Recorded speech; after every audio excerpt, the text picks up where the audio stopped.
మన ప్రభువును ప్రియ రక్షకుడైన యేసుక్రీస్తు ప్రభుల వారి అతి శ్రేష్టమైన నామంలో ఈ దినాన ఈ గురువారం ఈ ప్రార్థన కూడికలో పాలుపంపులు పొందిన దేవుని బట్లైనా మీ అందరికీ వందనాలండి.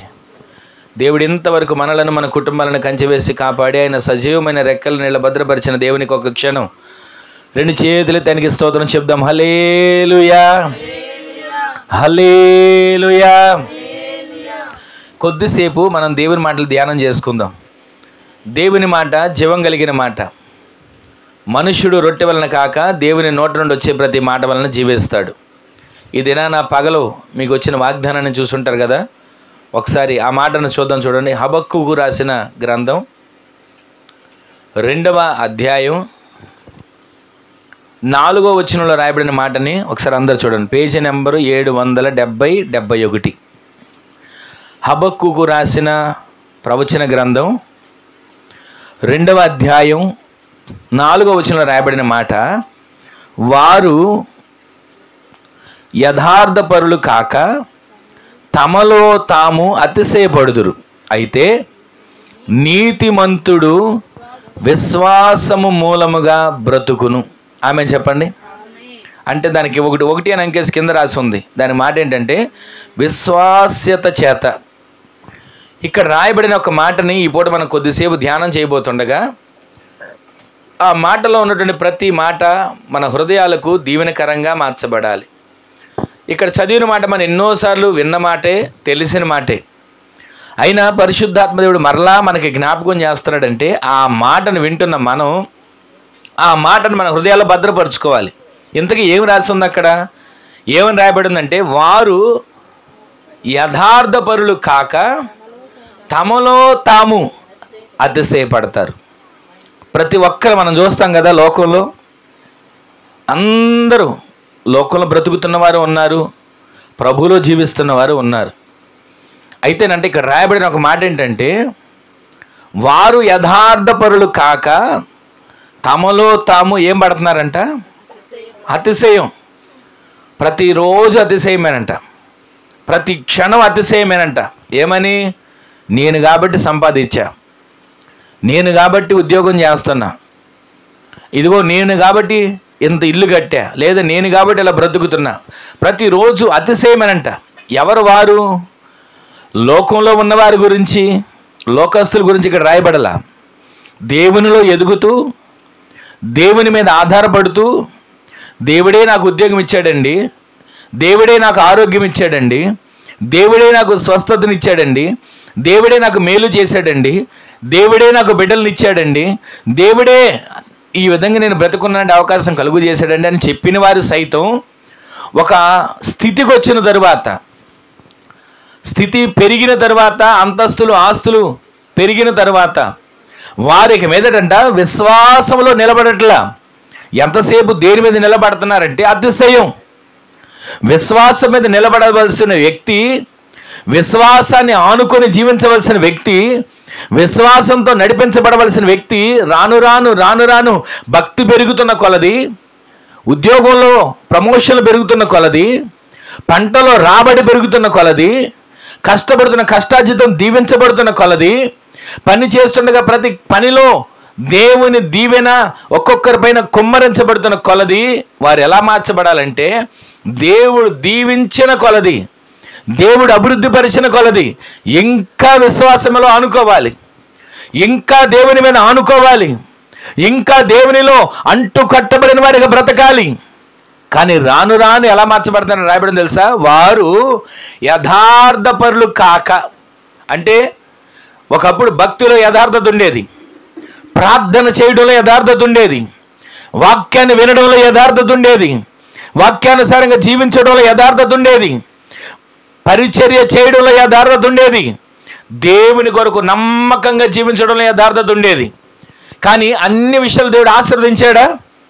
అన్ని విషయాలు దేవుడు వృద్ధి చేస్తూ వచ్చాడా? ఇక వారట విశ్వాసం మీద ఆధారపడడం పక్కన పెడతారు, విశ్వాసం మీద నిలబడటం ఇక మా వల్ల కాదు అనుకుంటారు. ఎంతసేపు దేని మీద అంటే అతిశయం. అతిశయం మీద నిలబడతారు, అతిశయం మీదే జీవించాలని కోరుకుంటారు. వారు ఎంతగా అతిశయపడుతున్నారు దేని విషయం అంటే వారికి ఉన్నటువంటి ఆరోగ్యాన్ని గురించి, వారికి ఉన్న ఆస్తిని గురించి. ఈ రాత్రి నేను చెప్పే ఒక మాట ఏంటంటే, వారు యథార్థపరులుగా ఉండట్లేదంట. ఎవరు వారు? లోకంలో ఉన్నవారు బ్రతుకుతున్నాం, వారు బ్రతుకుతున్నారు. భక్తి చేస్తారు, మనము బ్రతుకుతున్నాం. కొన్నిసార్లు మనం ఏమనుకుంటాం తెలుసా?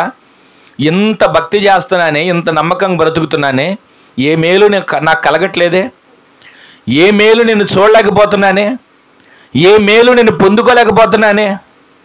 వాళ్ళు దేవుని ఎరగల, లోకంలో ఉన్నారు, వారు పాపంలో ఉన్నారు, వారు అక్రమాలలో జీవిస్తున్నారు, ఒకరి దగ్గర దోచుకునే వారిగా ఉన్నారు, ఒకరిని హింసించే వారిగా ఉన్నారు. అయినా వారి చెయ్యి పైన ఉందే, ఎందుకని వారు ఆ విధంగా ఉన్నారని కొన్నిసార్లు మనం కలవరపడిపోతుంటాం. దేవుని నమ్ముకున్నా నాకేం ఒరిగింది, దేవునిలో జీవిస్తున్నా నాకేం జరిగింది, లోకంలో ఉన్న వాళ్ళు బ్రతికే బాగుంది అలా అనుకున్నారు కూడా కొంతమంది భక్తులు. ఎన్నోసార్లు ఆ విధంగా అనుకుంటే దేవుడు అన్నాడు, ఇదిగో వారు ఎక్కడ నిలబడ్డారో చూడు, వారు ఎక్కడ నిలబడ్డారో ఒకసారి గమనించు. కొండ అంచున కాలు జారు స్థలంలో వారు ఉన్నారు. మరి నీవు, మరి నేను ఎక్కడున్నావు? విశ్వాసం అనే పునాది మీద నిలబడిన వ్యక్తులుగా దేవుడు మనల్ని మార్చాడు. ఆమేన్ చెప్పండి. ఈ లోకంలో ఉన్నటువంటి వాటిని చూసి అతిశయపడుతున్న వారిని చూసి ఎక్కడ మనం వాళ్ళని గురించి వేరే విధంగా మనం ఏమీ అనుకోక్కర్లా. మనకు జ్ఞానం రావాలి. ఎక్కడంటే వాళ్ళు కాలు జారే స్థలంలో ఉన్నారు. కాలు జారితే ఎక్కడ పడతారో తెలియని స్థలంలో ఉన్నారు. కాలు జారితే ఏమైపోతారో అర్థం కాని స్థలంలో వారు ఉన్నారు. కానీ మనం ఎక్కడున్నాం? డబ్బు లేకపోవచ్చు, ఆరోగ్యం సరిగా లేకపోవచ్చు, అంతస్తులు మేడ మీద మేడ, మిద్ది మీద మిద్ది కట్టలేకపోవచ్చు. కానీ మనం ఎక్కడున్నాం తెలుసా? విశ్వాసములో కదల్చబడిన వారిగా జీవించేటట్లు దేవుడి కృపను అనుగ్రహించాడు. ఆమేన్ చెప్పండి. ప్రతిరోజు మనము ఏం సంపాదించాం, ఏం కూడగట్టుకున్నానో దానికంటే కూడా నేను ఎంత విశ్వాసంలో ఉన్నా, నా భక్తిలో నేను ఎంత విశ్వాసంలో ఉన్నా, నా యథార్థతలో నేను ఎంత విశ్వాసంలో ఉన్నా, నాకున్నటువంటి దేవుడు నాకు అప్పగించినటువంటి పనిలో, అది పరిచర్య కావచ్చు, సేవ కావచ్చు, దేవుని మందిరంలో చేసే పని కావచ్చు, ఏదైనప్పటికీ కూడా నేను నమ్మకస్తుడిగా ఉంటున్నానా, నమ్మకాన్ని కోల్పోయిన వ్యక్తిగా ఉంటున్నానా? ఒకవేళ అతిశయపడుతున్నానా, దేవునిలో అంటుకట్టబడి జీవిస్తున్నానా? ప్రతిరోజు మనం ప్రశ్న వేసుకోవాలి, చెక్ చేసుకోవాలి మన ఆత్మీయ జీవితాన్ని. నీతిమంతుడంట ఎలా జీవిస్తాడని రాయబడి ఉందండి. విశ్వాసము మూలముగా నీతిమంతుడు జీవిస్తాడు. కానీ అవిధేయులు, యథార్థపరులు లేకుండా యథార్థంగా లేనివారు, వారు అతిశయపడుతున్నారు. ఈ రోజున ఈ రెండు గుంపులు మనం చూస్తున్నాం. యథార్థపరులనే గుంపు, నీతిమంతులనే గుంపు. ఈ రోజున ఈ రాత్రి ఈ వాక్యం ముగిసేలోపు మనం ఏ గుంపులో ఉన్నామో మనం గ్రహించాలి. యథార్థపరులు ఎలా ఉంటారో తెలుసా? ఎంతసేపు ఈ లోకమే. దేవుని మీద యథార్థత కాదండి, అది లోకంలో యథార్థత. వారు యథార్థపరులు కాకంట ఎంతసేపు అతిశయమే. మీకు ఒక మాట జ్ఞాపకం చేస్తాను. నయమాను అనే ఒక వ్యక్తి దేహమంతా కుష్ఠరోగంతో బాధపడుతున్నాడు. తెలుసు కదా మీకు చరిత్ర. దేహమంతా కుష్ఠరోగంతో బాధపడుతున్నాడు. బాధపడుతున్న వ్యక్తికి ఒక కబురు వచ్చింది, ఒక వార్త వినబడింది. ఆ ఇంట్లో ఉన్న ఒక చిన్నది చెబుతుంది ఏమనంటే, నా యజమానుడు పలానా ప్రాంతం వెళ్ళడం మంచిది, నా యజమానుడు పలానా సేవకుడి దగ్గరికి వెళ్ళడం మంచిది, నా యజమానుడు పలానా చోటకు వెళితే బాగుపడతాడు. ఆ చిన్నదానికి అర్థమైంది. వాస్తవానికి ఆ చిన్నది ఏమనుకోవాలో తెలుసా? నా ఊరు నుంచి నా తల్లిని తండ్రిని చంపేసి నన్ను చెర తీసుకొని వచ్చాడు. తన ఇంట్లో పని పిల్లలాగా పెట్టుకున్నాడు. పైకి బాగానే కనబడుతున్నాడు సైన్యాధిపతిగా. కానీ ఇంట్లోకి వచ్చి అద్దం ముందు తన బట్టలు తీసి చూసుకుంటే తనకున్నటువంటి వ్యాధిని చూసి కలవరపడుతున్నాడు. అంత బాధపడుతున్న వ్యక్తిని చూసి వీడికి తగిన శాస్త్రే జరిగింది అని అనుకోవాలి, వీడికి రోగం రావడం మంచిదని అనుకోవాలి. కానీ ఆ చిన్నది ఏమి అలాంటి మాటలు అనుకోకుండా ఆ యజమానురాలతో చెప్తుంది, అమ్మా మన యజమానుడు ఫలానా ప్రాంతం, ఫలానా సేవకుడి దగ్గరికి ఫలానా సమయానికి వెళితే మంచిది, బాగుపడతాడు. ఆ మాట వినగానే ఆమె వెళ్ళి చెప్పింది, ఇదిగో ఫలానా చోటుకి వెళ్ళాలంటే ఆయన ఏమనుకున్నాడంటే, నేను సైన్యాధిపతిని కదా, రథాల మీద నా గుర్రాల మీద వెండిని బంగారాన్ని ఆస్తిని లేదా వస్త్రాలను తీసుకుని వస్తాను, నన్ను చూడగానే అక్కడున్న సేవకుడు దిగి వచ్చేస్తాడు, నా మీద చేతులుంచి ప్రార్థన చేసేస్తాడు, నేను బాగుపడిపోతాను అనుకున్నాడు. అనుకోగానే ఇంతలో ఏం జరిగిందంటే, అక్కడికి రాగానే అక్కడికి ఒక వార్త వచ్చింది, ఒకటి సేవకుడు పిలిచాడు. దానికి ముందు జరిగిన చరిత్ర చాలా ఉంది. వేరే చోటుకు వెళ్ళడం, ఆ వేరే వ్యక్తి అంటాడు, నేనేమన్నా బాగు చేయడానికి దేవుణ్ణా? ఒకవేళ నన్ను ఏదైనా హింసించడానికి, నన్ను దోచుకోవడానికి, నా ఆస్తిని లేదా నా రాజ్యాన్ని లాక్కోవడానికి వచ్చావా అన్నట్లుగా మాట్లాడతాడు. కాదయ్యా, నా పరిస్థితి ఇది, నేను ఇక్కడికి వచ్చానంటే ఈ లోపు ఒక వార్త వినపడుతుంది, షోమ్రోనులో ప్రవక్త ఉన్నాడని మీకు తెలియదా? షోమ్రోనులో యాజకుడు ఉన్నాడని మీకు తెలియదా? షోమ్రోనులో ఒక సేవకుడు ఉన్నాడని మీకు తెలియదా అన్న వార్త వినబడగానే వెంటనే అక్కడి నుంచి బయలుదేరి వచ్చాడండి. ఆ వచ్చి రావడంతోనే లోపల సేవకుడు ఉన్నాడు అర్థమైపోయింది. దేవుడు ఆ సేవకుడికి బోధించాడు, ఇదిగో పలానా వ్యక్తి వస్తున్నాడు, అతను ఇలా చేయమని చెప్పు అని దేవుడు చెప్పగానే వెంటనే పనివాడిని పంపించాడు. అయ్యా, ఇదిగో నదిలోకి వెళ్ళి 7 సార్లు మీరు మునగండి, ఆ నదిలోకి వెళ్ళి 7 సార్లు మునిగండి అని చెప్పగానే అతను ఏమనుకుంటే తెలుసా, అతిశయించాడు. మా ప్రాంతంలో నదులు లేవా? కొన్ని నదుల పేర్లు కూడా చెప్తాడు అక్కడ రాజుల 2వ గ్రంథం 5వ అధ్యాయంలో. నదుల పేర్లు చెప్పి, మాకున్నటువంటి నదులు పలానా చోట పలానా నది ఉంది, ఇంకొక చోట ఇంకొక నది ఉంది, ఆ నదుల కంటే ఈ నది ఏమైనా శ్రేష్టమైనదా? అక్కడ మునగలాగా ఇక్కడ దాకా వచ్చానా అని అతిశయం గురించి చెప్తున్నాడు. నా అతిశయం తెలుసా? మా నదులు తెలుసా? అసలు నేను ఎవరినో తెలుసా? సైన్యాధిపతిని. నేను ఎవరినో తెలుసా? చూడు, నా వెనక బలం చూడు, నాతో వచ్చిన గుర్రాలు చూడు, నా రథాలు చూడు, ఇదిగో నేను తెచ్చినటువంటి వెండి బంగారం వస్త్రాలు చూడు. అతిశయపడుతున్నాడండి. అక్కడున్న సేవకుడు ఏమన్నాడు తెలుసా? నీ వెండి ఎవరికి కావాలి? నీ బంగారం ఎవరికి కావాలి? నీ విలువైన వస్త్రం ఎవరికి కావాలి? నా దేవుని మాట నీకు చెప్పమన్న మాట చెబుతున్నా, వెళ్ళు, ఆ నదిలోకి వెళ్ళి 7 సార్లు మునుగు. సరే అని చెప్పి ఆ మాట విన్నాడా? వినకుండానే బయలుదేరి వెళ్తున్నాడు. ఇంతలో తన దగ్గర పనిచేసే ఒక వ్యక్తి చెప్పాడు, అయ్యా, ఆయన ఏదైనా నీ దగ్గర నీ రాజ్యం సగం మట్టుగా మండి ఇచ్చేవాడు కాదా? ఆయన ఏదైనా నీకు చేసి, ఇదిగో ఈ మేలు నీకు కలగాలంటే, నాకు ఇంత కావాలంటే నువ్వు ఇచ్చేవాడివి కాదా? ఆయన ఇవేం అడగలేదుగా. నువ్వు నీతో తెచ్చిన వెండి, నీతో తెచ్చిన బంగారం, నీతో తెచ్చిన విలువైన వస్త్రాలు అడగలేదు కదా. వెళ్ళి నదిలో 7 సార్లు మునగమన్నాడు. ఎంతో దూరం నుంచి వచ్చాం కదయ్యా, ఎంతో ప్రయాసపడి వచ్చాం కదయ్యా, నీకు స్వస్థత కలగాలనే కదా, నీకు ఆరోగ్యం కలగాలనే కదా. ఈ రోజున ఇక్కడ మనం గమనిస్తే ఆయన అతిశయంతో ఉండి దేవుని మాటను తృణీకరించి వెళ్ళిపోతున్నాడు. అతిశయంతో ఉండి దేవుని కార్యాన్ని చూడకుండా తిరిగి వెళ్ళిపోతున్నాడు. కానీ ఆ అతిశయంలో ఉన్న వ్యక్తి కూడా మార్పు చెందేటట్లుగా దేవుడు అక్కడ ఒక పనివాడిని సిద్ధపరిచి వివరంగా చెప్తున్నాడు. అయ్యా, నీవు ఏదైనా అడిగిన ఇచ్చేవాడివే కదా, సగం రాజ్యం అని ఇచ్చేవాడివే కదా, నువ్వు ఎక్కువచ్చిన గుర్రమని ఇచ్చేవాడివే కదా, ఏం అడగలేదుగా. ఆయన నదిలోకి వెళ్ళి 7 మార్లు మునగమన్నాడు. ఒకసారి ఇంత దూరం వచ్చి ఏం పోయింది? అటు చూసాం ఇంతవరకు, ఎక్కడెక్కడో మందులు వాడావు, ఎక్కడెక్కడో తిప్పలు పడ్డావు, ఎక్కడెక్కడో ఎన్నో ఖర్చు చేసావు, నీ దగ్గర డబ్బులు అడగలేదు కదా, వెళ్ళి చూద్దాం ఇది కూడా, ఇంత దూరం వచ్చాం కదా అంటే అతిశయాన్ని వీడాడు. వెళ్ళి నదిలో మునగ మొదలు పెట్టాడు. ఒకసారి మునుగుతున్నాడు, లేచి చూశాడు, అలాగే ఉన్నాడు. అలా 6 సార్లు మునిగి చూసుకున్నాడు, అలాగే ఉన్నాడు. మీరు గమనించండి, 7వసారి అతను మునిగి లేవగానే అతని దేహం ఏ దేహంగా మార్చబడిందండి? పసి పిల్లవాని దేహం వలె నయమాను దేహం మార్చబడింది. ఆమె చెప్పండి. అతిశయంతో ఉన్నంత వరకు కుష్టు రోగం, గర్వంతో ఉన్నంత వరకు కుష్టు రోగం. ఎప్పుడైతే అతిశయాన్ని వీడాడో, గుర్రం మీద నుంచి దిగాడో, నదిలోకి దిగి మునగడం ప్రారంభించాడో, అతనిలో ఉన్నటువంటి ఆ కుష్టు రోగం అంతా తొలగిపోయి విశ్వాసము మూలముగా అతను బ్రతకడానికి దేవుడి కార్యాలను చేశాడు. ఆమె చెప్పండి. ఈరోజు నీ మాటలు వింటున్న మనం ఎన్నిసార్లు దేవుని మాటను తృణీకరించి, ఎన్నిసార్లు దేవుని మాటను ధిక్కరించి, ఎన్నిసార్లు దేవుని మాటను త్రోసివేసి మనం జీవిస్తున్నామో. ఈ రోజున ఆత్మదేవుడు మాట్లాడతాడు. మరొకసారి ఆ మాట హబక్కూకు 2వ అధ్యాయం 4వ వచనం చదవండి. వారు యథార్థపరులు కాక తమలో తామంటండి, ఎక్కడో కూడా కాదు, ఎంతసేపు పొగడాలి. పొగిడే వాళ్ళు ఉంటే ఎంతైనా సరే, ఎంతగా వాళ్ళు అసలు ఆనందపడతారంటే ఆనందానికి అవధులు ఉండవు. కొంతమంది ఉంటారా, అసలు నాకు పొగడతారంటే ఇష్టం ఉండదండి అని అంటారా? అసలు ఆ మాట అన్నారంటేనే వాళ్ళకి పొగడతారంటే ఇష్టమని ఎంతగా పొగుడుతూ ఉంటాడు. తమలో తాము అతిశయపడతారంట. పైకి బాగానే ఉంటారు, తమలో తాము ఆహా ఈ పొగడ్తలు నా గురించే కదా, ఇలాగేనంట పొగుడుతున్నారు ఒక వ్యక్తిని. నువ్వు మాట్లాడిన స్వరము దైవ స్వరమే అని పొగిడేపటికంట ఆయన ఏమనాలి? నేను ఎంతటోడిని, దేవుని స్వరం నాకెక్కడి నుంచి వస్తుంది, దేవుడు మాట్లాడాడు అనాలి కదా.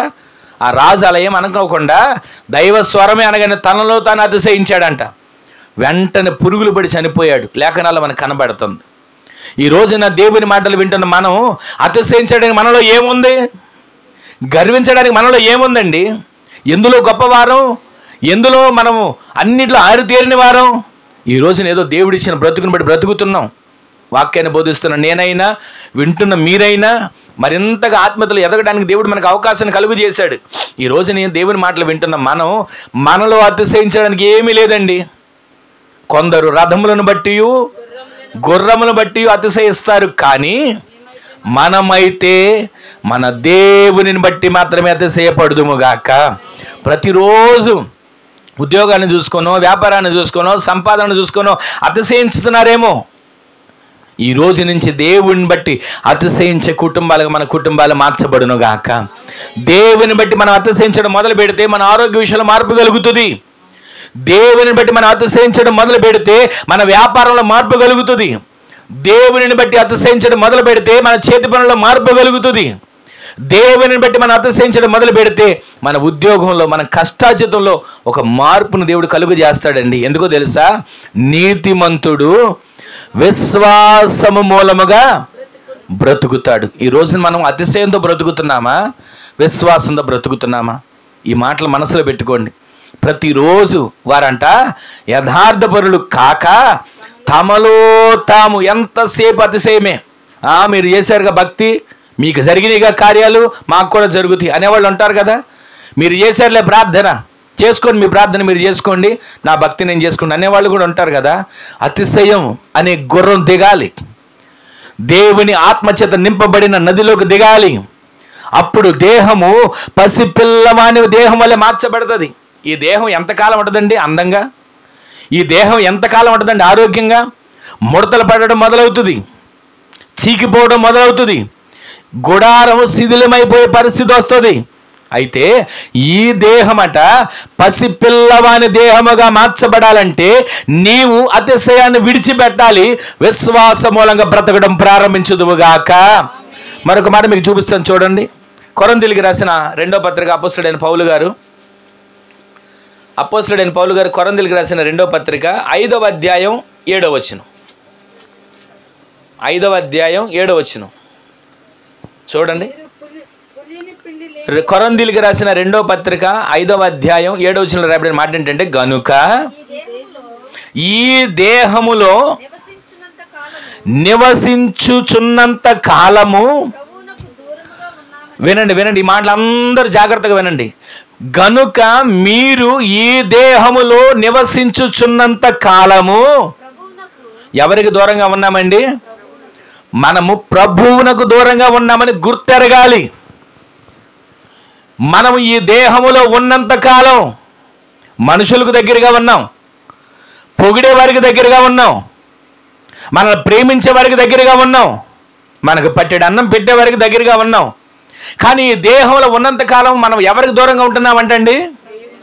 ప్రభువునకు దూరముగా ఉంటున్నామని ఎరిగి ఎల్లప్పుడూ ధైర్యము కలిగిన వారిగా మనము మార్చబడబోతున్నాము. ఆమె చెప్పండి. ఎందుకంటే ధైర్యం, దేని గురించి ధైర్యం? ఈ దేహములో ఉన్నంత కాలం ప్రభువుకు దూరంగా ఉంటున్నామని అంటున్నాడు కదా. ఈ దేహంలో ఉన్నంతకాలం ప్రభువుకు దూరంగా ఉంటామని తెలిసి ఎలా ధైర్యంగా ఉండగలుగుతాం? దేహంలో ఉన్నాం, మరి ప్రభువుకు దగ్గరికి ఎప్పుడు ఉంటాం? మీకు అర్థమయ్యే విధంగా చెప్తా. మరి దేహంలో ఉన్నంతకాలం ప్రభువుకు దూరంగా ఉంటున్నామని వాక్యం సెలవిస్తుంది కదా. అయినా సరే మీరు ధైర్యంగా ఉండండి. మరి ప్రభువుకు దగ్గరికి ఎప్పుడు ఉంటాం? ఈ దేహాన్ని విడిచిన తర్వాత. అంటే దేహం విడిచిన తర్వాత అంటే చనిపోయిన తర్వాత అని మనం అనుకుంటున్నాం. ఈ దేహము కొంతకాలం, ఈ గుడారము కొంతకాలం, ఈ యాత్ర కొంతకాలం, ఈ సంవత్సరాలు కొంతకాలం. పుట్టినరోజులు వస్తాయి, పుట్టినరోజు వస్తుందని సంబరపడుతూ ఉంటాం. కానీ మనం వెనక్కి తిరిగి ఆలోచించుకోవాల్సింది ఏంటో తెలుసా? సంవత్సరాలు పెరుగుతున్న కొలది ఆయుష్ తరుగుతుంది. ప్రతిరోజు ఈ దేహంలో ఉన్నంత కాలం దేవునికి దూరంగా ఉంటున్నాను గుర్తెరిగి ఎల్లప్పుడూ ధైర్యంగా ఉండమని పౌలు గారు కొరింథీయులకు రాసిన పత్రికలో ఆ సంఘానికి రాసి చెప్తున్నాడు. కొరింథీలో ఉన్న సంఘంలారా, ఇదిగో ఒక మాట చెప్తున్నా, జాగ్రత్తగా మీరు వినండి. ఈ దేహాన్ని చూసి మురిసిపోతున్నారేమో, ఈ దేహాన్ని చూసి ఈ అందాన్ని చూసుకొని, లేదా ఈ దేహం అలంకరణ చూసుకొని ఒకవేళ మురిసిపోతున్నారేమో. ఈ దేహములో మీరు ఉన్నంత కాలం ప్రభువునకు దూరంగా ఉన్నారని ఒకసారి మీరు జ్ఞాపకం చేసుకోండి. ఈ దేహములో మీరు ఉన్నంత కాలం, మరి ఎప్పుడయ్యా మేము ప్రభువుకు దగ్గరగా ఉండేది? ఎప్పుడు మేము ప్రభువుకు సమీపంగా ఉండేది? ఈ దేహాన్ని విడిచిన తర్వాత. అయితే మరొక మాట చెప్తున్నాడు, అదే కొరింథీయులకు రాసిన పత్రికలో ఒక చోట ఉంటుంది, మీరు మీ దేహము దేవునికి ఆలయమై ఉన్నదనియు దేవుని ఆత్మ మీలో నివసించుచున్నాడనియు మీరు ఎరుగరా? దేవుడు మీ దేహంలో ఉన్నాడని, దేవుని ఆత్మ మీలో నివసించుచున్నాడని. మరి ఇదేంటి? ఇక్కడ అంటున్నాడు, ఈ దేహంలో ఉన్నంతకాలం ప్రభువుకు దూరంగా ఉంటారు, జాగ్రత్త. ఈ దేహంలో ఉన్నంతకాలం ప్రభువుకు మీరు సమీపంగా రాలేరు, జాగ్రత్త. అయినా ధైర్యముగా ఉండండి. ఏం ధైర్యం తెలుసా? మీ దేహము దేవునికి ఆలయంగా ఉంది. మీ దేహంలో దేవుని ఆత్మ నివసిస్తున్నాడు. దానిని బట్టి మీరు ధైర్యంగా ఉండాలి. ఎందుకో తెలుసా? ఈ దేహం మన పరలోకానికి తీసుకువెళ్ళడానికి ఇష్టపడదు. పరలోకానికి వెళ్ళడానికి మనం ఎంతగానో సిద్ధపడుతుంటామా? దేహం ఏమంటుందో తెలుసా? చాలే ఇంకేం చేస్తావు భక్తి, చాలే ఇంకేం చేస్తావు ప్రార్థన, చాలే ఇంకేం చేస్తావు ఉపవాసాలు, అసలే బలహీనంగా ఉన్నావు, ఆరోగ్యం సరిగా లేదు, ఇంకేం చేస్తావు ఉపవాసాలు, ఇంకేం చేస్తావు భక్తి, ఇంతగా భక్తి చేయక్కర్లా, ఒకసారి కళ్ళు మూసుకొని దండం పెట్టుకో చాలు, దేవుడు నీ దగ్గర దిగి వచ్చేస్తాడు అని దేహం ఎంతసేపు ఆత్మీయతలు ఎదగనివ్వకోకుండా లోపరుచుకుంటుంది. దేహము ఆత్మను లోపరుచుకోవాలని ప్రయత్నిస్తుంది. ఆత్మ తొందర పెడుతుంటుంది, ఇదిగో సమయం అయిపోతుంది ప్రార్థనకు వెళ్ళు, సమయం అయిపోతుంది ప్రార్థన చేయి, నీ కుటుంబం కోసం నీ బిడ్డల కోసం బలిపీఠం కట్టు అని ఆత్మ తొందర పెడుతుంటుంది. దేహం అంటది చాలే కాసేపు పడుకో, చాలే కాసేపు విశ్రాంతి తీసుకో అని దేహం ఎంతసేపు ఆత్మీయ జీవితం ఎదగనివ్వకోకుండా ఆటంకపరుస్తూ ఉంటుంది. అందుకని అంటాడు, ఈ దేహములో మీరు ఉన్నంత కాలం ప్రభువుకు దూరంగా ఉన్నారని గుర్తుపట్టండి. అయినా మీరు ఎల్లప్పుడూ ధైర్యంగా ఉండండి. దేనికో తెలుసా మీ ధైర్యం? మేము దేహంలో ఉన్నప్పటికీ, ప్రభువుకు దూరంగా ఉన్నామని మాకు తెలిసినప్పటికీ, ఈ దేహంలో మాలో ఏ అపవిత్రతకి చోటు లేకుండా, ఈ దేహంలో మాలో ఏ విచ్చలవిడి ఆలోచనలకు చోటు లేకుండా, ఈ దేహాన్ని దేవునికి ఆలయంగా నేను మార్చుకుంటా. ఆ ఆలయంలో ఆత్మదేవుడి నివాసం ఉంటాడు. అందును బట్టి నేను ధైర్యంగా దేవునిలో ఎదుగుతాను. ఆమేన్ చెప్పండి. ఈ రోజున ఎన్నోసార్లు వాక్యాన్ని విని వెళ్ళిపోతున్నా, ఎన్నో వాక్యాలు ఎప్పటి నుంచో ఎన్నో సంవత్సరాల నుంచి వింటున్నా, వాక్యానుసారంగా మనం బ్రతకకోకుండా, వాక్యానుసారంగా మనం జీవించుకోకుండా, వాక్యానుసారంగా మనం నడవకోకుండా ఈ దేహము చెప్పినట్లుగా నడుస్తూ ఉంటే ఒక దినాన్ని దేహాన్ని విడిచిపెట్టాలి. ఈ దేహాన్ని విడిచిపెట్టిన తరువాత ఇక్కడ బ్రతికిన బ్రతుకు, ఇక్కడ నిలిచినటువంటి క్రియలు, ఇక్కడ జరిగినటువంటి కార్యాలు నీ మీద నేరారోపణ చేస్తాయని గుర్తుపడుతున్నావా? యథార్థ పరులు కాకంట వారు ఎల్లప్పుడూ తమలో తాము అతిశయపడుతున్నారు. కానీ నీతిమంతుడు ఎప్పుడు కూడా విశ్వాసాన్ని విడిచిపెట్టలేదండి. నీతిమంతుడు ఎన్నడూ విశ్వాసాన్ని విడిచిపెట్టక విశ్వాసాన్ని పట్టుకొని జీవిస్తున్నాడు. ఈ రోజున ఆత్మీయ బిడ్డలుగా ఉన్న మనం, దేవుని బిడ్డలుగా బ్రతుకుతున్న మనం ఏ గుంపులో ఉన్నాం? ఎలాంటి గుంపులో మనం జీవిస్తున్నాం? అతిశయపడి గుంపులో ఒకవేళ ఉన్నామేమో. దేహం ఈ లోక ఆశలకు, పాపానికి, ఈ లోక అలవాట్లకు అప్పగించుకునేటువంటి గుంపులో ఉంటున్నామేమో. ఒకవేళ అలాంటి గుంపులో ఉంటే దేవుని రాజ్యానికి వారసులుగా మార్చబడలేం. అలాంటి గుంపులో ఉంటే విశ్వాసాన్ని కాపాడుకోలేం. అలాంటి గుంపులో ఉంటే ఆత్మీయతలో మన జీవితాన్ని కట్టుకోలేం. అందుకే ఆత్మదేవుడు మాట్లాడుతున్నాడు ఈ రాత్రి. మీరు గమనించండి, మీరు ఈ దేహములో ఉన్నంత కాలము ప్రభువులకు దూరముగా ఉన్నారని ఎరిగి ఉండియో ఎల్లప్పుడూ మీరు ఏమని కలిగి ఉండాలండి? ధైర్యము కలిగిన వ్యక్తులుగా మీరు జీవించుదురుగాక. ఎందుకని? మీ దేహంలో దేవుని ఆత్మ నివాసం చేస్తున్నాడు. ఆమెను చెప్పండి. నా దేహంలో దేవుని ఆత్మ ఉందన్న వాళ్ళు అందరూ గట్టిగా ఆమెను చెప్పండి. విశ్వాసం ఉంచారా? నీతిమంతుడిగా మీరు మార్చబడగలిగితే వారు విశ్వాస మూలంగా జీవించడం మొదలు పెడతారు. ఆమెను చెప్పండి. డబ్బుండి జీవించడం వేరండి, ఉద్యోగం ఉండి జీవించడం వేరండి, ఆస్తిపాస్తులుండి పితరులు సంపాదించిన తాతల నాటి ముత్తాతల నాటి ఆస్తి ఉండి జీవించడం అది వేరండి. కానీ నీతిమంతుడు విశ్వాస మూలంగా జీవించడం అంటే ఏంటో తెలుసా? ప్రతిరోజు ఆ పూట తెచ్చుకున్న కష్టార్జిత ఉంటుంది. ఈ పూట నాకు లేదు అని అనుకుంటామా? కానీ ఆ పూట అనుకోకుండా దేవుడు పని కలిగి చేస్తాడు. ఆ కష్టార్జితం ద్వారా కుటుంబం పోషించబడుతుంటుంది చూసారా? అది నీతిమంతుడు విశ్వాస మూలంగా జీవించబడటం. అన్నీ ఉండి జీవించబడ్డ పెద్ద సమస్య ఏం కాదండి. నెలలా వచ్చే జీతం ఉండి లేకపోతే రోజు కష్టపడి పని ఉండి ఆ పని ఉండి తెచ్చుకొని తింటున్నామే, దానికి పెద్ద సమస్య ఏం కాదు. తెచ్చుకుంటున్నాం, తింటున్నాం, సరిపోతుంది. కానీ ఒక పూట పని లేకపోతే గడవని కుటుంబాలు ఉంటాయి చూసారా? ఒక వారం రోజులు పని లేకపోతే కష్టపడే కుటుంబాలు ఉంటాయి చూసారా? ఆ కుటుంబాలను కూడా దేవుడు వారు నీతిమంతులుగా మార్చబడితే విశ్వాస మూలంగా జీవించడం మొదలు పెడితే ఆ పూట పిల్లలు పస్తు ఉన్నారనే మాట వినపడదు. ఆమెను చెప్పండి. పిల్లలకు పెట్టుకోలేకపోయేమే అనే స్వరం ఆ ఇంట్లో వినపడదు. ఆమెను చెప్పండి. ఎందుకని వినపడదు? వారు నీతిమంతులుగా ఉంటే వారు ఎలా జీవిస్తారు? విశ్వాస మూలముగా ఆ పూటకి కావలసిన ఆహారం దేవుడు సమృద్ధిగా దయచేస్తాడు. ఆమెను చెప్పండి. మనకు తెలిసిన మాటే కదా, సింహపు పిల్లలైనా కానీ యెహోవాను ఆశ్రయించేవారు ఏది కొదువ ఉండదు. పక్షులను చూస్తున్నాం కదా, అవి విత్తుతాయా? పంటలోకి వెళ్ళి ఆ భూమిని దున్ని ఆ నేలను సరిచేసి నారేసి అదంతా సాగు చేసి మొత్తం బాగు చేసుకొని పంట పండించుకొని కొట్టులను కూర్చుకుంటున్నాయా? ఏమి కూర్చుకోవట్లా. ఏ నాటికి కావాల్సిన ఆహారం ఆ నాటికి ఆ పక్షులకు సమకూరుస్తున్న దేవుడు అంటాడు, మీరు ఈ పక్షుల కంటే శ్రేష్ఠులు కారా?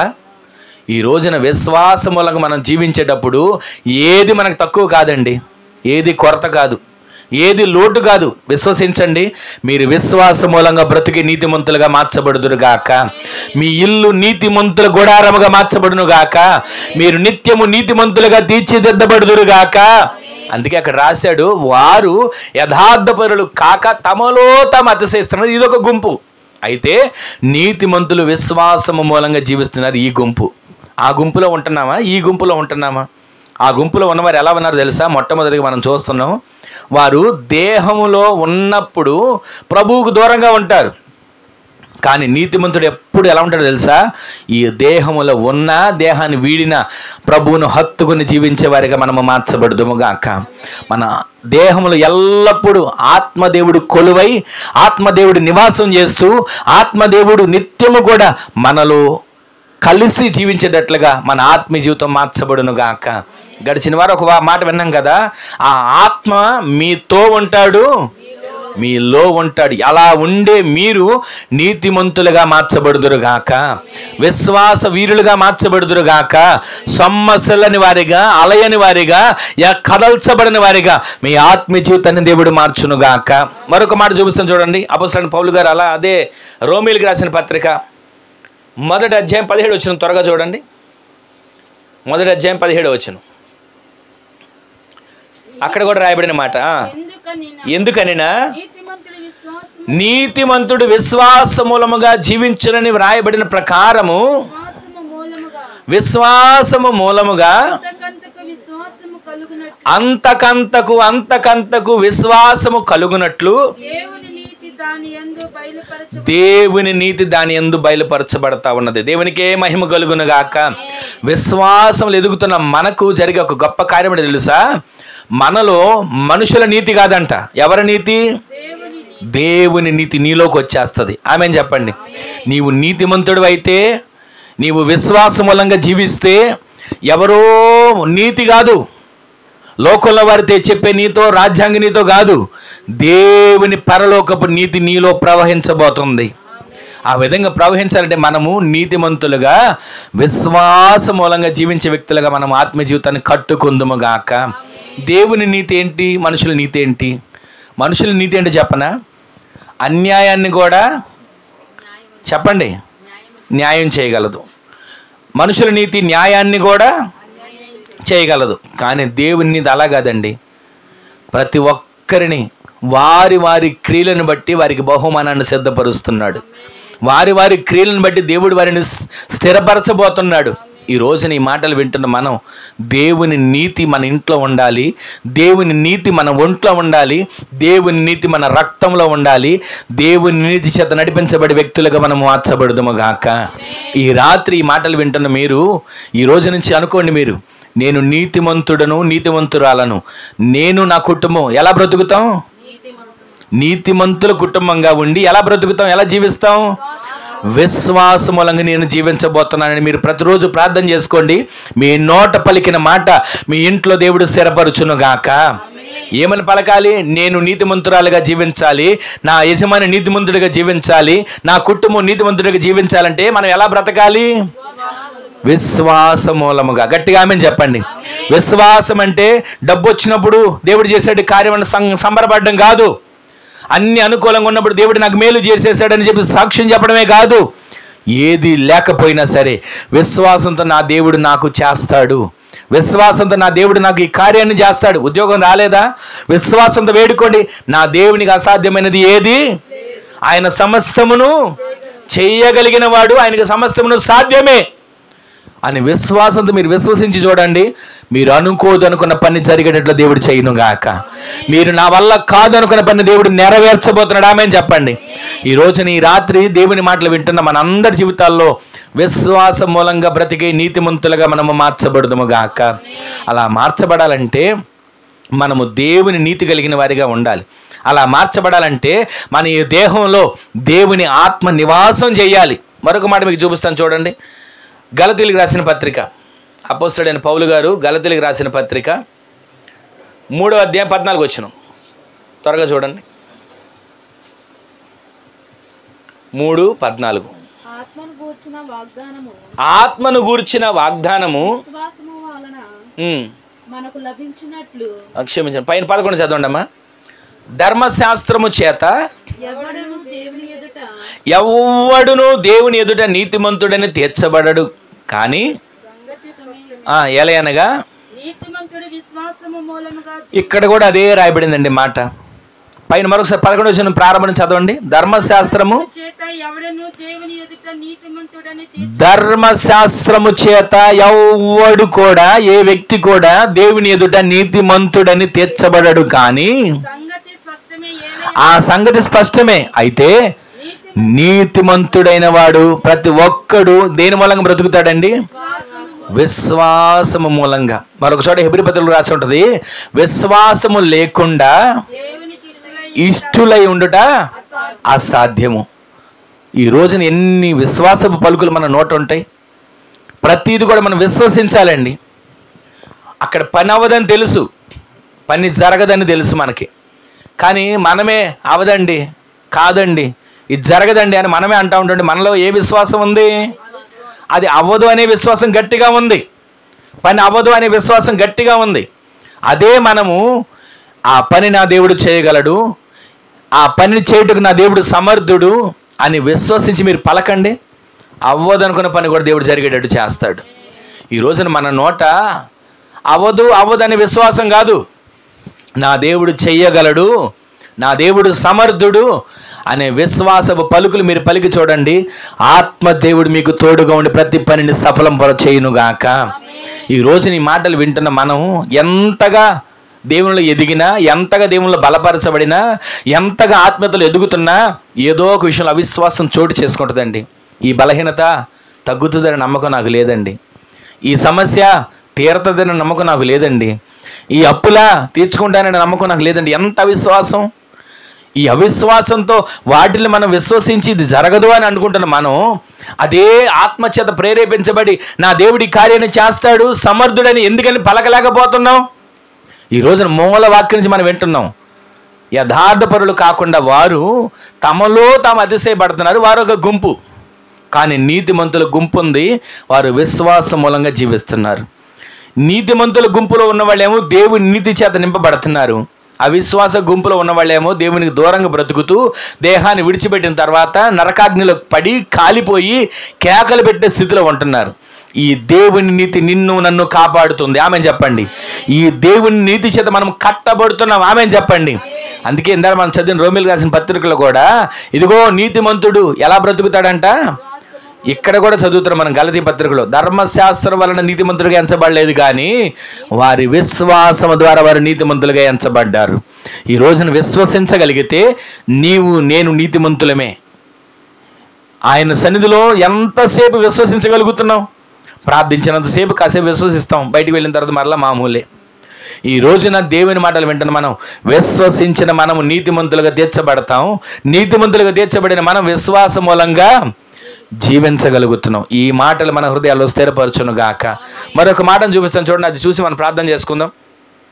హెబ్రీయులకు రాసిన పత్రిక చివరిగా ఈ మాట చదువుకొని ప్రార్థన చేసుకుందాం. 10వ అధ్యాయం 37, 38, 39 వచనాలు చూడండి ఒకసారి.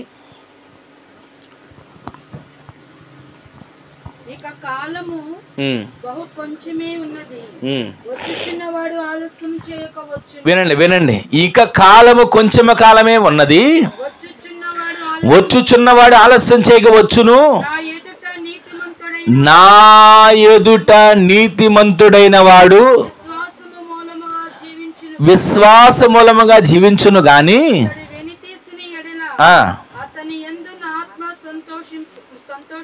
ఒకవేళ విశ్వాసంలో ఉన్న వ్యక్తి, విశ్వాసంలో జీవించిన వ్యక్తి వెనకడుగేశాడా, నా ఆత్మ సంతోషం ఉండదు అని ఇంకొక మాట అంటున్నాడు. చదవండి. అయితే మనము నశించుటకు వెనుతీవారము కాము గాని ఆత్మను రక్షించుకున్నటకు విశ్వాసము కలిగిన వారమై ఉన్నాము. గట్టిగా ఆమె చెప్పండి. ఈ మాటలు మీకు అర్థం విధంగా కొంచెం నేను ఒక మాట చెప్పి ప్రార్థన చేస్తాను. ప్రారంభం నుంచి మనం వింటున్నాం, వారు యథార్థపరులు కాక తమలో తాము ఏం పడ్డారు? అతిశయపడ్డారు. అదొక గుంపు అతిశయపడుతున్నారు ప్రతి దాన్ని చూసి. కానీ నీతిమంతుడు అయితే విశ్వాసం మూలంగా జీవిస్తాడు. ఈ రెండు గుంపులు మనకు ప్రారంభంలో కనబడ్డాయి. ఈ రెండు గుంపులు మనం ధ్యానించుకుంటూ వస్తున్నాం. ఆ రెండు గుంపుల్లో అవిధేయులుగా ఉన్నవారు ఎలాగా అవిధేయతలు పడిపోతున్నారో, దేవుని మీద ఆధారపడకుండా ఎలా నశించిపోతున్నారో ఎన్నో మాట మనం వింటూ వచ్చాం. అయితే నీతిమంతుడు ఎన్ని శ్రమలు వచ్చినా, ఎంత కష్టం వచ్చినా, ఎన్ని ఉపద్రవాలు వచ్చినా, ఎంత నష్టం వచ్చినా భక్తి మీద ఆనుకొని విశ్వాసం మీద స్థిరులుగా మార్చబడి జీవిస్తూ ఉన్నాడు. ఈ పూట నాకు గడవలేదే, ఒక పూట అన్నం దొరకలేదే అనేటువంటి చింత లేదు. దొరికినా దేవుని స్తుతిస్తున్నాడు, అన్నం దొరకకపోయినా చెప్పండి దేవుని స్తుతిస్తున్నాడు. ఈ రోజు ఈ మాటలు వింటున్న మనం కొన్నిసార్లు అన్ని సమృద్ధిగా ఉన్నప్పుడు స్తుతించడం సంబరంగానే ఉంటుంది. కానీ ఏమీ లేనప్పుడు స్తుతించడానికి మనసు రాదు. ఏమీ లేనప్పుడు ఆయనని ఘనపరచడానికి మనకి మనసు రాదు. ఎందుకంటే ఏం చేశాడు దేవుడు? ఈ పూట నాకు పస్తు ఉంచాడు. ఏం చేశాడు దేవుడు?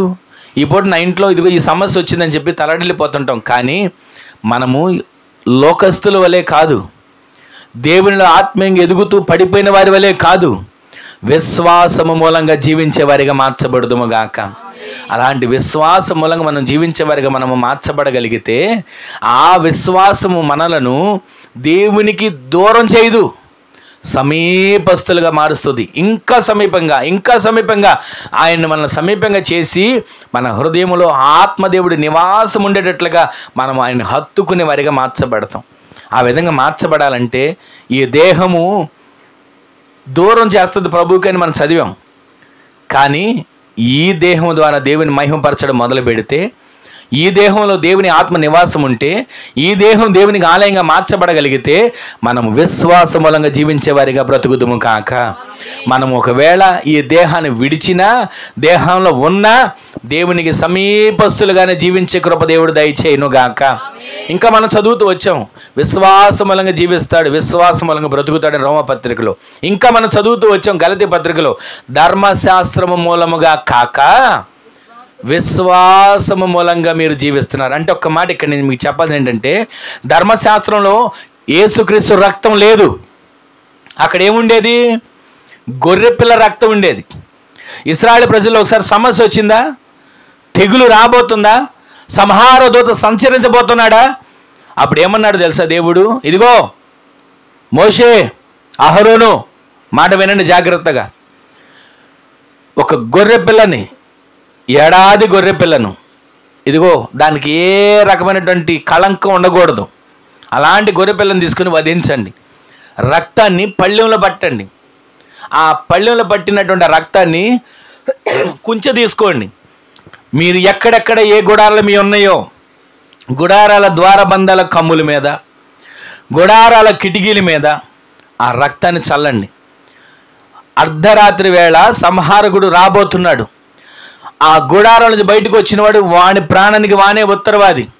ఈ రక్తం ఏ కుటుంబం మీద ఉంటుందో, ఈ రక్తం ఏ ఇంటి మీద ఉంటుందో, ఈ రక్తం ఎవరి ద్వారబంధాల మీద ఉంటుందో వాడు రక్షించబడతాడు, కాపాడబడతాడు అని చెప్పాడు. ఆ రోజుల్లో ఒక వ్యక్తి రక్షించబడాలంటే గొర్రెపిల్ల రక్తం, ధర్మశాస్త్రం మూలంగా పలికినటువంటి ఆ మాటలు వింటున్నాం కదా, ఆ గొర్రెపిల్ల రక్తం ద్వారా రక్షణ కలగల, ఆ గొర్రెపిల్ల రక్తం ద్వారా పాప క్షమాపణ కలగల, ఆ గొర్రెపిల్ల రక్తం ద్వారా విమోచన కలగల. అయితే 2025 సంవత్సరాల క్రితం యేసుక్రీస్తు ప్రభులు వారు సశరీరుడిగా ఈ భూమి మీదకి వచ్చారు. ఆయన సిలువలో మన కోసం రక్తాన్ని ధారలు ధారలుగా కార్చారు. ఆ కార్చిన రక్తం ద్వారా అంట ఇప్పుడు మనము నీతిమంతులుగా తీర్చబడుతున్నాం, విశ్వాస మూలంగా జీవించగలుగుతున్నాం. ఇంకా రక్తం మన కోసం కార్చబడుతూనే ఉన్నా రక్తంలోకి రాకుండా ఉన్నవారు కొందరు ఉంటే, ఆ రక్తంలోకి వచ్చి రక్షించబడి కూడా లోకంలో జీవించేవారు చాలామంది ఉన్నారు. ఆయన రక్తాన్ని తొక్కుతూ, ఆయన రక్తాన్ని ఇంకను కూడా బాధపరుస్తూ కనబడే వ్యక్తులుగా చాలామంది జీవిస్తున్నారు. అయితే మనమంట అలాంటి వారిగా కాదంట, విశ్వాస మూలంగా ఆయన రక్తం చేత కడగబడిన నీతిమంతులుగా మనము మార్చబడుదుము గాక. అలా నీతిమంతులకు ఎందుకు మార్చబడాలి? రక్తం చేత ఎందుకు కడగబడాలి? ఈ దేహాన్ని దేవునికి ఆలయంగా ఎందుకు మార్చుకోవాలి? దేవుని నీతి కలిగి మనం ఎందుకు జీవించాలి? ఇప్పుడు చదవండి హెబ్రీ పత్రిక 10వ అధ్యాయం 38వ వచనం నుంచి. ఇక కాలము బహు కొంచెమే ఉన్నది, వస్తానన్నవాడు, వచ్చుచున్నవాడు, బయలుదేరిన వాడు, మన కోసం దిగి వచ్చేవాడు ఆలస్యము చేయడు. ఆమె చెప్పండి. ఇక కాలం ఎంత ఉందంటండి? నాకేంటండి, ఇంకా వయసు చాలా ఉంది, సంవత్సరాలు చాలా ఉన్నాయి, బ్రతికే రోజులు చాలా ఉన్నాయి, తినాల్సిన తిండి చాలా ఉంది, సంపాదించిన ఆస్తి చాలా ఉంది అనుకుంటున్నాం. దేవుని వాక్యం సెలవిస్తా ఉంది, ఇదిగో ఇక కాలము కొంచెమే ఉంది. నీతిమంతుడా, విశ్వాసం మూలంగా జీవించు, గుంపులో ఉంచి వేరేవు, లోకపు గుంపులో నుంచి, పాపపు గుంపులో నుంచి, అత్యాసల గుంపులో నుంచి, అహంకార గుంపులో నుంచి, పాప మార్గం అనే గుంపులో నుంచి, నరహత్య అనే గుంపులో నుంచి, ఈ లోక సంబంధమైన వ్యసనాలనే గుంపులో నుంచి వేరవు.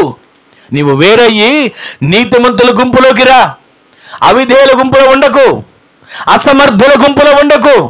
నువ్వు వేరై నీతిమంతుల గుంపులోకి వస్తే ఆ గుంపులో నిన్ను దేవుడు విశ్వాసంతో బ్రతికే వ్యక్తిగా తీరుస్తాడు. విశ్వాసంతో బ్రతికే వ్యక్తిగా నిన్ను మార్చబోతున్నాడు. అందుకే ఇక సమయం ఉందనుకుంటున్నావు, ఆరోగ్యం ఉందనుకుంటున్నావు, డబ్బు ఉందనుకుంటున్నావు, ఏది ఉందనుకున్నా ఇక్కడ వాక్యం వినబడుతుంది. ఇక కాలము బహు కొంచెం, అంటే తగ్గిపోతుంది, కాలం తగ్గిపోతుంది. కాలం తన పని తాను చేసుకుంటూ వెళ్తుంది. మరి మన పని ఏం చేస్తున్నాం? మనం అనుకుంటున్నాం చేస్తున్నానండి, పని తెచ్చుకుంటున్నానండి, తింటున్నానండి, ఉంటున్నాం. కాదు, కాలము తన పని తాను చేస్తుంది. పగలు సూర్యుడికి వెలిగిమ్మని చెప్పాడు, రాత్రి చంద్రుడికి వెలిగిమ్మని చెప్పాడు. వాటి కాల పరిమాణం ప్రకారంగా పని చేస్తున్నాయి. ఎన్నిసార్లు లోకం తెలిసిన మనం అనుకుంటాం, భూమి తన చుట్టూ తాను తిరుగుతూ, చెప్పండి, సూర్యుని చుట్టూ కూడా తిరుగుతుంది. మరి తిరుగుతుంది కదా భూమి, ఏ రోజున మనం పడిపోయామా? ఆయన ప్రణాళిక, ఆయన అప్పగించాడు కాలానికి. ఇదిగో కాలమా, నీకు నేను అప్పగించిన పనిని జాగ్రత్తగా కాపాడు. భూమి తన చుట్టూ తాను తిరుగుతూ సూర్యుని చుట్టూ తిరుగుతుంది. ఏనాడైనా గ్రహానైనా గుద్దుకుందా? ఏనాడైనా దేంతోనైనా యాక్సిడెంట్ జరిగిందా? అలా జరిగితే భూమి మాడిపోయేది. అయితే ఇప్పుడు చెప్తున్నాడు, నీతిమంతులుగా బ్రతకండి, అవిధేయుల గుంపులోంచి వేరవ్వండి, మీ దేహాన్ని దేవునికి సమీపంగా మార్చుకునేటట్లుగా మీ దేహముతో దేవుని మహిమపరచండి, మీ దేహములో దేవునికి ఆలయంగా మీరు మార్చుకోండి, ఆ దేహంలో దేవుని ఆత్మ నివసించేటట్లుగా మీరు సిద్ధపడండి అని తెలియజేస్తూ మనము ఆయన రక్తం చేత కడగబడాలని, శుద్ధీకరించబడాలని ఎన్ని మాటలు తెలియజేసింది. దేనికి తెలుసా? కాలము బహు కొంచెమే ఉంది. అపవాది తెలుసుకున్నాడు. పేతురు రాసిన పత్రికలో ఉంటుంది, అక్కడ ఏమని రాసి ఉంటుందంటే, అపవాది తనకు సమయము కొంచెమేనని ఎరిగి ఎవరిని మృంగుదునా అని తిరుగులాడుతూ గర్జించు సింహం వలె తిరుగుతున్నాడు. వాడికి అర్థమైంది, ఎఫెసీ పత్రికలో ఉంటుంది, దినములు చెడ్డవి, దినములు చెడ్డవి. ఈ రోజులు మంచివి కాదు. మనం అనుకుంటాం రోజులు మంచివే కదండి మనం అనుకుంటున్నాం, కానీ దేవుని వాక్యం సెలవు తెలుసా, దినములు చెడ్డవి కనుక సమయమును మీరు పోనివ్వక సద్వినియోగం చేసుకొనొచ్చు అజ్ఞానుల వలె కాక జ్ఞానుల వలె మీరు నడుచుకొనుటకు సిద్ధపడాలి. ఎందుకని? ఇక కాలము బహు కొంచెమై ఉన్నది, వచ్చుచున్నవాడు, బయలుదేరినవాడు, రాబోతున్నవాడు ఆలస్యము చేయక వస్తున్నాడు. ఆయన మేఘాల మీద మనల్ని తీసుకుని వెళ్ళడానికి సిద్ధపరచడానికి వస్తున్నాడు. అక్కడ తర్వాత ఒక మాట చదవండి, ఇంకా నా ఎదుట, ఇదిగో ఆయన వస్తున్నాడు కదా, వచ్చుచున్న వాని ఎదుట ఎవడు నీతిమంతుడిగా ఉంటాడో, చదవండి, నా ఎదుట నేను వచ్చినప్పుడు ఎవడు నీతిమంతుడిగా ఉండడం నాకు కనబడతాడో వాడిని నేను నా సంధిలో చేర్చుకుంటా. అలా కాకుండా విశ్వాసం లేకుండా వారు వెనకడుగు వేశాడా, భక్తులు వెనకడిగేశాడా, చల్లారిపోయాడా, సతికిలు పడిపోయాడా, ఇక నా బ్రతికింతే అని అనుకుంటున్నాడా, వానిని చూసి నేను చెరలోకి తీసుకుని వెళ్ళను, కానీ నా ఆత్మ అతన్ని చూసి, నాకు ఆత్మ అతన్ని చూసి సంతోషం లేదు, దుఃఖం ఉంది. మనల్ని చూసినప్పుడు దేవుడు సంతోషపడుతున్నాడా, దుఃఖపడుతున్నాడా? ఇది మీరు గమనించండి. దేవుని ఆత్మ మనలో నివాసం చేస్తున్నప్పుడు, ఆత్మదేవుడు మనలో నివాసం ఉండడానికి దిగి వచ్చినప్పుడు మనము ఆ ఆత్మను సంతోషపెట్టేవారిగా ఉంటున్నామా, దుఃఖ పెట్టేవారిగా ఉంటున్నామా? ఇది మనం ఆలోచించాల్సింది. తర్వాత ఒక మాట చదవండి, అయితే మనము నశించడానికి వెనుక తీసేవారము కాదు, కానీ మన ఆత్మను రక్షించుకొనుటకు విశ్వాసము కలిగిన వారిగా మనము మార్చబడబోతున్నాం. ఆమెను చెప్పండి. ఈ రోజున మన ఆత్మ రక్షించబడాలండి. ఈ ఆత్మ నరకానికి వెళ్ళకూడదు. అందుకే ఈ కూడికలు కానీ, అందుకే ఈ ప్రార్థనలు కానీ, ఏదో కాసేపు 4 మాటలు చెప్పుకొని ఏదో మేము ప్రార్థన చేసామని వెళ్ళిపోవడం కాదు. మన ఆత్మలు నశించిపోకుండా నిత్యత్వంలోకి చేర్చబడాలి. మన ఆత్మలు దేవునిలో అంటుకట్టబడాలి. మన ఆత్మలు దేవునితో నిత్యము సహవాసం చేసే గుంపులో ఉండాలి. అవిధేయుల గుంపులో ఉండటమో, అసమర్థుల గుంపులో ఉండటమో, తాగి తందనాలాడే గుంపులో ఉండటమో, లోక సంబంధమైన వ్యసనాలు కలిగిన గుంపులో ఉండడమో కాదు. నీతిమంతుల గుంపులో మన ఆత్మలు కాపాడబడితే విశ్వాసములకు మనం జీవిస్తాం. దేవుని నీతి మనలో నెరవేర్చబడుతుంది, మన ఆత్మ రక్షించబడుతుంది, యేసు రక్తం చేత మనం కడగబడతాం. అందుకని మనము నీతిమంతులుగా మనం తీర్చిదిద్దబడుదుము గాక. అలా నీతిమంతులుగా మనము తీర్చబడితే మనం ఎలా బ్రతుకుతామండి? చెప్పండి, అందరు చెప్పండి. ఈ విశ్వాసం ఉందా? ఎంతకాలం భక్తి చేసినా అవిశ్వాసం వెంటాడుతూనే ఉంటుంది. ఎంతకాలం భక్తి చేసినా అవిధేయతలు వెంటాడుతూనే ఉంటాయి. అయితే ఈ అవిధేయతలని కొట్టివేయబడాలి.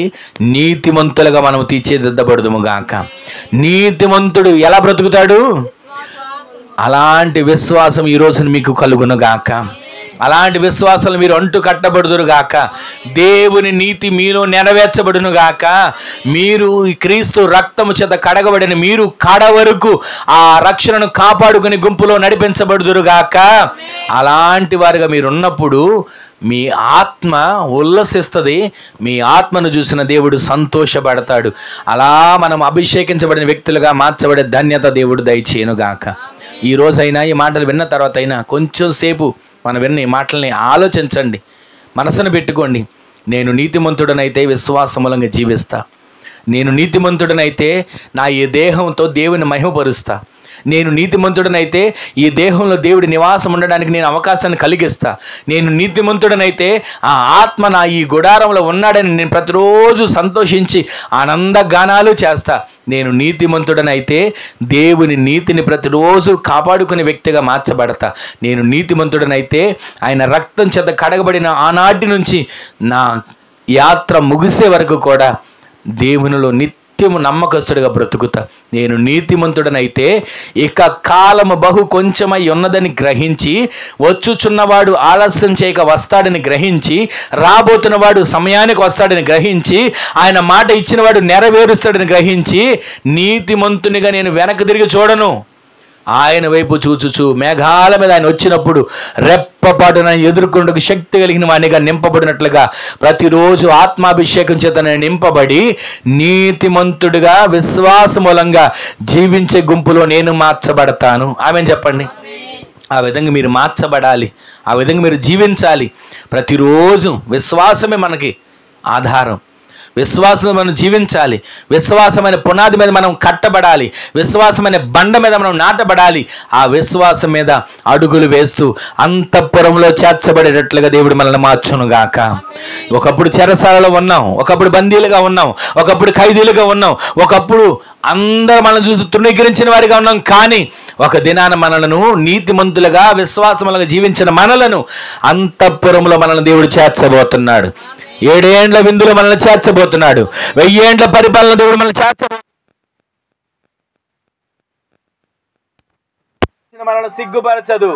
అట్టి నిరీక్షణతో అడుగులు ముందుకు వేయగలిగినట్లుగా దేవుడు మనకి సహాయం చేయనుగాక. అందరూ లేచి నిలబడండి. ఒక చిన్న ప్రార్థన చేసుకుని ముగించుకుందాం. అందరూ లేచి నిలబడండి. నీతిమంతుడు విశ్వాస మూలంగా జీవిస్తాడు. నీతిమంతుడు విశ్వాస మూలంగా జీవిస్తాడు. ఈ రోజున నీవు నేను నీతిమంతులమేనా? నీతిమంతులుగా జీవించగలుగుతున్నామా? విశ్వాసం మీద నిలబడగలుగుతున్నామా? విశ్వాసం అనే బండ మీద మన కుటుంబాన్ని, సంఘాన్ని కట్టుకోగలుగుతున్నామా? ఒక్క క్షణం ప్రార్థన చేసుకోండి. ఒక్క క్షణం ప్రార్థన చేసుకోండి. ఒక్క క్షణం ప్రార్థన చేసుకోండి. ఒక చిన్న ప్రార్థన చేసుకోండి. అయ్యా, నేను నీతిమంతుడిగా మార్చబడాలి. నేను నీతిమంతుడిగా విశ్వాసములంగా నేను జీవించాలి. ఈ వాగ్దానం ద్వారా నన్ను, నా కుటుంబాన్ని ప్రతిరోజు ఆ విధంగా నడిపించబడేట్లుగా కార్యాలు చేయండి అంటూ ఒక క్షణం, ఒక చిన్న ప్రార్థన చేసుకోండి. మహిమ గల మా తండ్రి, మరొకసారి మీ పాదాల చెంతకు చేరుతున్నామయ్యా. ఈ దినాన మీరు మాట్లాడిన ప్రతి మాట మా ఆత్మీయ జీవితాలు కట్టబడేటట్లుగా, ఆత్మీయ జీవితాలు ఆత్మీయతలో స్థిరపరచబడేటట్లుగా మీరు మమ్మల్ని బలపరిచినందుకు వందనాలు చెల్లిస్తున్నాం తండ్రి. ఇదిగోనయ్యా, నీతిమంతుడు విశ్వాసము మూలంగా జీవించును అని మీ లేఖనాల ద్వారా మీరు మాతో మాట్లాడిన ప్రతి మాటను బట్టి ఇదిగోనైనా నీతిమంతులు కానివారు, అవిధేయులుగా ఉన్నవారు, యథార్థంగా లేనివారు, లోకంలో కలిసిన వారు ఏ గుంపులో ఉన్నారో ఆ గుంపులో నేను ఉండకూడదు ప్రభువా.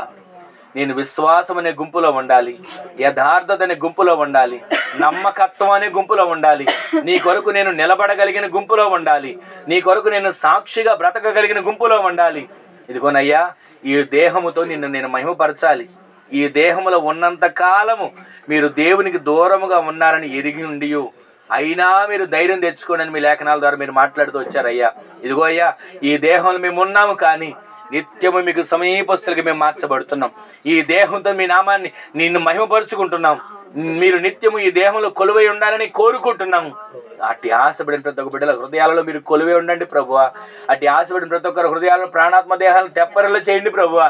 వారి గుండెలలో నిత్యము కూడా మీరు కొలువై ఉండి వారిని నడిపించమని ప్రార్థన చేస్తున్నాం తండ్రి. మేము మరొకసారి నీ నీతి కలిగిన వ్యక్తులుగా బ్రతికించాలని, దేవుని నీతి మాలో నెరవేర్చబడాలని, ధర్మశాస్త్ర సంబంధమైన నీతి గాక మీరు సిలువలో కార్చిన ఆ రక్తం ద్వారా మేము కడగబడిన నీతిమంతులుగా మార్చబడేట్లుగా మమ్మల్ని సిద్ధపరచండి తండ్రి. ఆ విధంగా మేము జీవించేట్లుగా కృప దయచేయమని ప్రార్థిస్తూ, ఇక కాలము బహు కొంచెమై ఉన్నదని, వచ్చుచున్న మీరు, రాబోతున్న మీరు, బయలుదేరిన మీరు త్వరగా వచ్చుచున్నారని ఎరిగి ఉండి మేము నాయనా నీకు అనుకూలంగా భక్తి చేసేవారిగా, విశ్వాసంలో జీవిస్తూ మీ కొరకు ఎదురు చూసేవారికి మేము జీవించడానికి సహాయం చేయండి.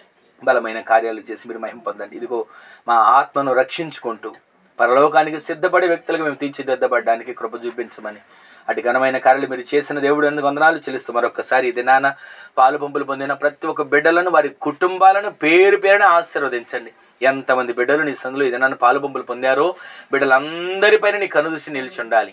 బిడ్డలందరి అవసరాలు తీర్చబడాలి. అయ్యా, వారు ఏ బలహీనతతో ఉన్నా మీ గాయపడిన హస్తం చాపి మీరు ముట్టండి. వారు ఏ సమస్యతో ఉన్నా నీ హస్తము చాపి ప్రతి సమస్యను తరిమి కొట్టండి.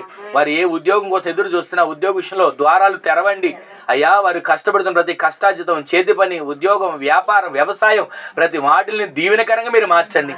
వారు చేస్తున్న చేతి పనులు, కూలి పనులు ప్రతి వాటిని ఆశీర్వదించండి. అయ్యా, నీతిమంతులుగా మా బిడ్డలు జీవించాలి, విశ్వాస మూలంగా మా బిడ్డలు జీవించాలి. లేదు అనే మాట, లోటు అనే మాట, కొరత అనే మాట ఎన్నడూ వినబడుకోకుండా విశ్వాసంలో అడుగులు ముందుకు వేయగలిగేటట్లుగా, మిమ్మల్ని ఎదుర్కొని గుంపులో చేర్చబడేటట్లుగా కృప చూపించండి.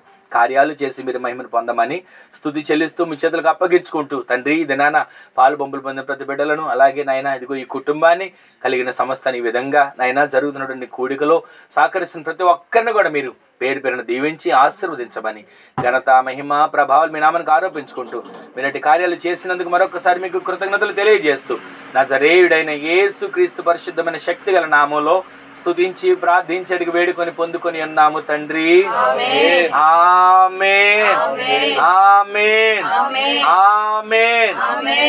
మన తండ్రి అయిన దేవుని యొక్క ప్రేమ, కుమారుడును ప్రభు అయిన యేసుక్రీస్తు వారి యొక్క కృప, మహాకనికరం, పరిశుద్ధాత్మ దేవుని యొక్క అన్యోన్య సహవాసమైన సన్నిధి ఇప్పుడును ఎల్లప్పుడును మనకును మనవలే ప్రార్థించే సకల పరిశుద్ధులకును ఈ దినాన ఆయన సన్నిధిలో కూడి వచ్చిన ప్రతి వానికి వారి కుటుంబాలకును ఆయన కృపా సమాధానములు సదాకాలం సమృద్ధిగా తోడయుండునుగాక. ఆమేన్ ఆమేన్ ఆమేన్. హల్లెలూయా హల్లెలూయా హల్లెలూయా. అందరికీ వందనాలు. దేవుడు మిమ్ములను మీ కుటుంబాలను ఆశీర్వదించునుగాక.